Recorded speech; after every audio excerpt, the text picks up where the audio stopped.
Pemirsa, kini saatnya kita menuju ke kantor BNPB untuk mengikuti perkembangan data terbaru penanganan COVID-19 di tanah air. Dengan bagaimana kita bersama-sama mengimplementasi adaptasi yang baru, adaptasi perubahan yang baru, kebiasaan yang baru di dalam kaitan untuk tetap bisa berproduktif namun aman dari COVID-19. Saudara, kita ketahui bahwa di sektor perkantoran saat ini kegiatan sudah mulai berjalan kembali.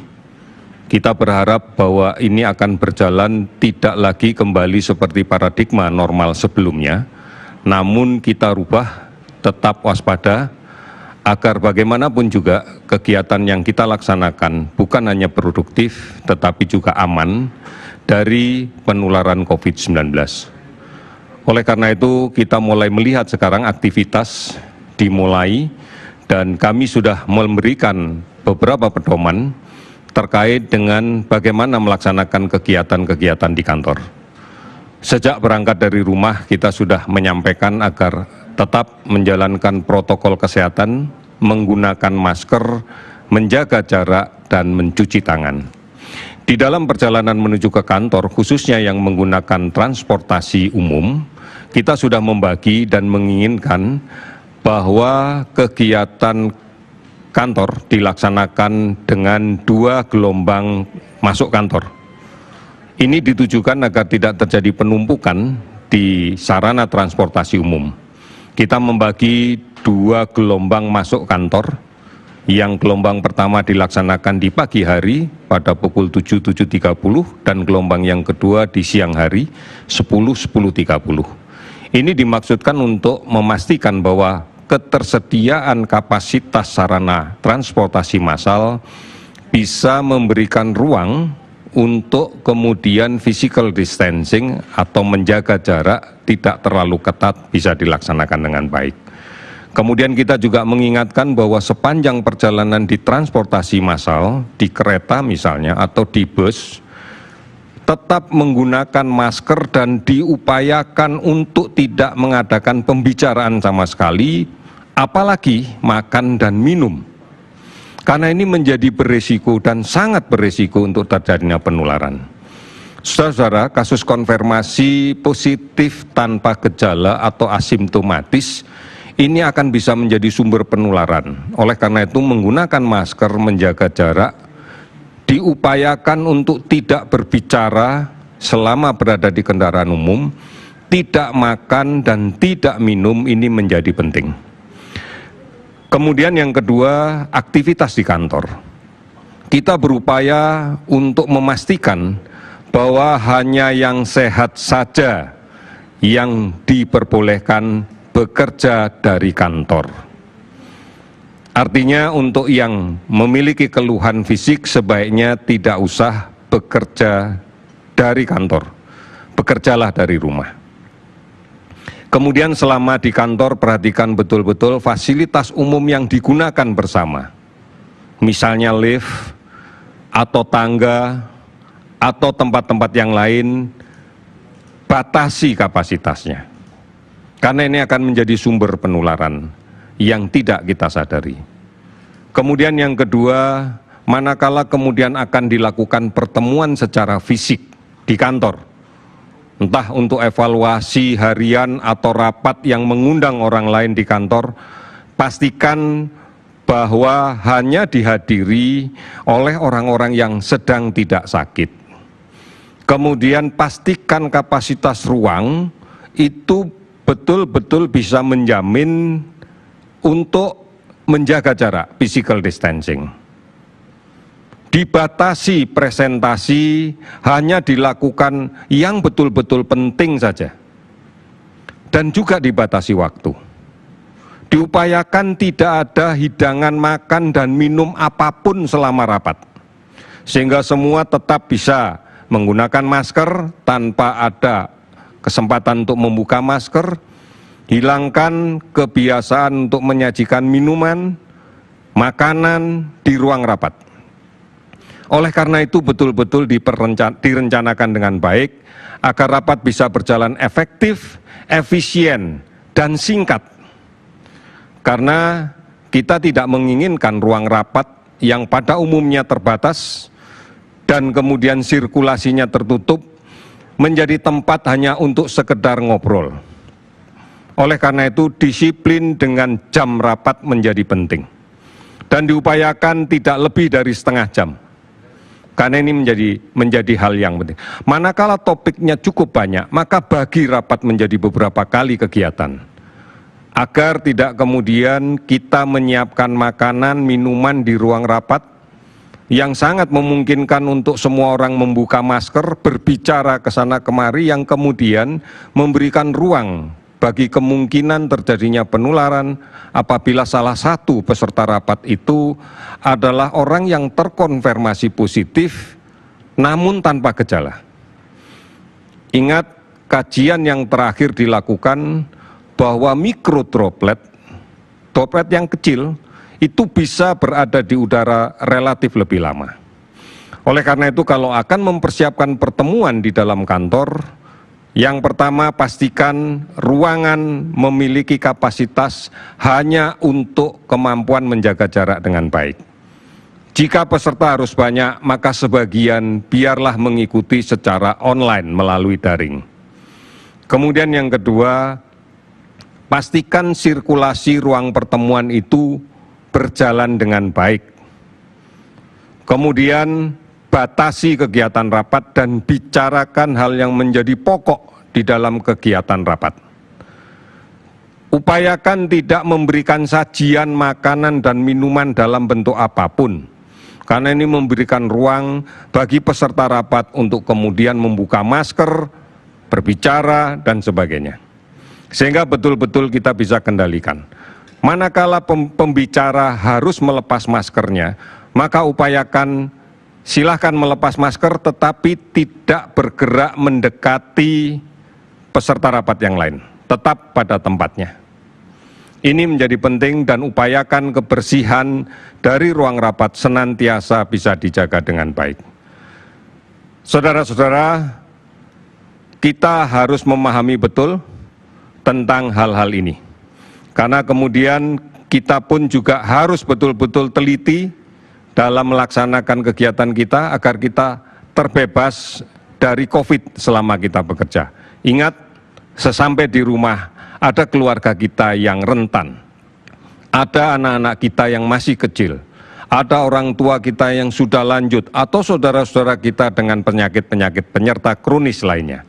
Mereka akan terdampak dan bisa fatal akibatnya. Saudara, hari ini saya akan kembali menyampaikan data kinerja kesehatan. Hari ini kita telah melakukan pemeriksaan spesimen sebanyak 20.504 spesimen, sehingga total spesimen yang kita periksa adalah 1.221.518. Kasus positif yang konfirmasi positif yang kita temukan sebanyak 1.639, sehingga totalnya menjadi 86.521 spesimen. Kalau kita lihat sebarannya, maka DKI Jakarta hari ini melaporkan kasus baru sebanyak 313 dan sembuh 326. Jawa Tengah melaporkan kasus baru 300 dan sembuh 420. Jawa Timur hari ini melaporkan kasus baru 275 dan melaporkan sembuh 474. Sulawesi Selatan hari ini melaporkan 158 kasus baru dan 519 sembuh. Kalimantan Selatan 109 kasus baru, 30 sembuh. Kalimantan Tengah 75 kasus baru, 74 sembuh. Bali 55 kasus baru dan 119 sembuh. Saudara-saudara, provinsi yang melaporkan penambahan kasus di bawah 10 ada 15 provinsi. Dan 5 provinsi melaporkan tidak ada penambahan kasus baru sama sekali, di antaranya adalah Bangka Belitung, Jambi, Kalimantan Barat, Kalimantan Utara, dan Nusa Tenggara Timur. Kasus sembuh yang kita laporkan hari ini adalah 2.114 133, sehingga total sembuh menjadi 45.401. Meninggal 127 orang sehingga total menjadi 4.143. 464 kabupaten kota yang sudah terdampak di 34 provinsi, dan kita masih melakukan pengawasan terhadap kasus suspek sebanyak 37.505 orang. Saudara-saudara, mari pahami bahwa proses penularan masih terus terjadi. Oleh karena itu, patuhi protokol kesehatan, patuhi. Gunakan masker, jaga jarak, dan kemudian cuci tangan dengan menggunakan sabun. Pada bagian akhir ini, mari kita lihat bersama bagaimana ketentuan-ketentuan yang harus kita perhatikan manakala kita akan melaksanakan kegiatan pertemuan di kantor, baik rapat internal ataupun rapat yang harus menghadirkan orang luar. Perhatikan betul bahwa tips pertemuan yang aman ini dijadikan pedoman agar kita terbebas dari kemungkinan penularan. Mari kita ikuti bersama.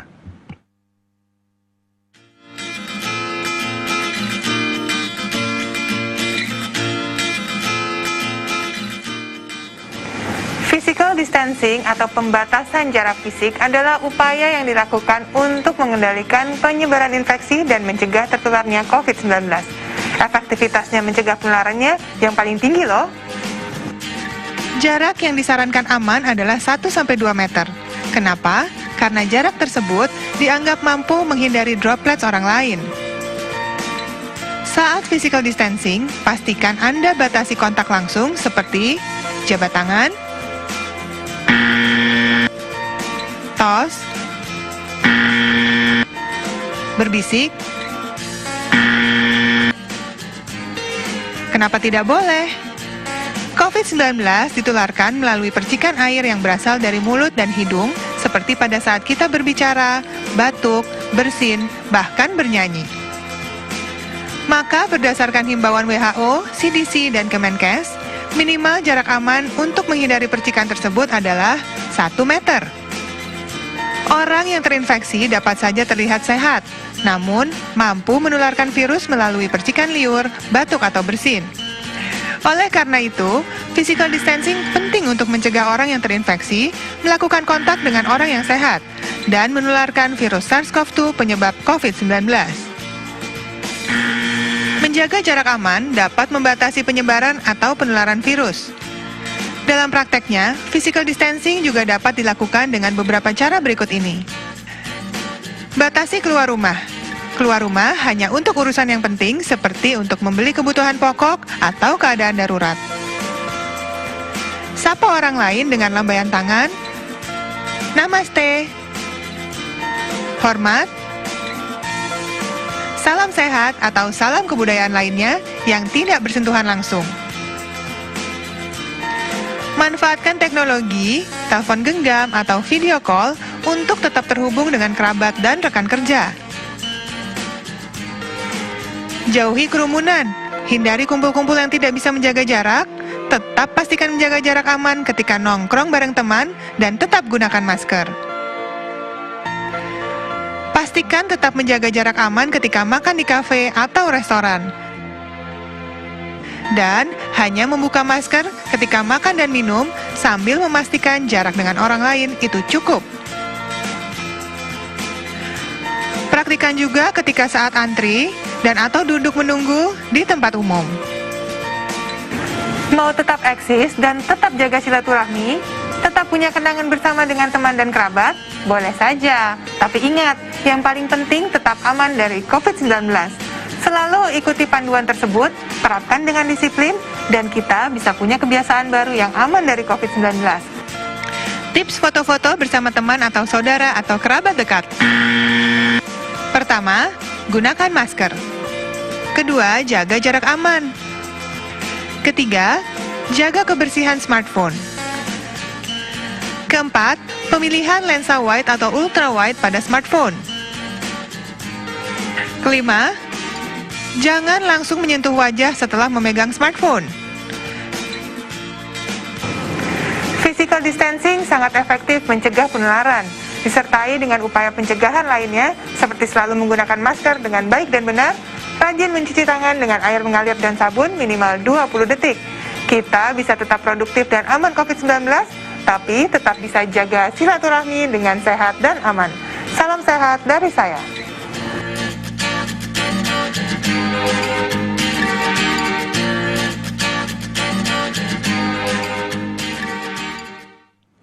Ya, demikian tadi saudara-saudara sekalian. Kita berharap bahwa video ini bisa dijadikan acuan bagi kita. Paling tidak kita harus saling mengingatkan. Karena kebersamaan menjadi penting di dalam kaitan penanggulangan COVID-19 ini. Kita akan pasti laksanakan dengan penuh disiplin, tanpa terputus, dan selalu bersama-sama. Kita pasti bisa. Terima kasih, selamat sore.